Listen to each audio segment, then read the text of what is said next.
Stomatologlar. Hozirgi rubrikalarimizni sizlar uchun yaxshilab eshitinglar.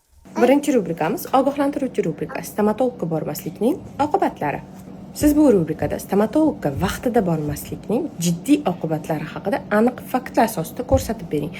Bu insonda xavflilik va ehtiyoj tuyg'usini uyg'otadi. Ikkinchi rubrikamiz bo'lsa, agar tishli gapirganda deb nomlanadi. Ya'ni siz bu yerda ham yumor, ham ijodkorlik, ham sun'iy intellekt qo'shishingiz kerak bo'ladi. Unda siz xohlasangiz multik sifat ko'rsating, xohlasangiz faqat bitta tish olib chiqib gapirtiring. U karies tish bo'lsin yoki poz berayotgan juda ham chiroyli tish bo'lsin, xohlagan ko'rinishingizda ko'rsatishingiz mumkin.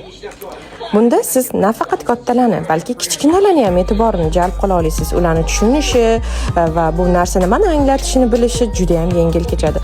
Siz bu rubrikada foydali narsalarni ko'rsatib berishingiz, zararli narsalarni ko'rsatib berishingiz ham mumkin.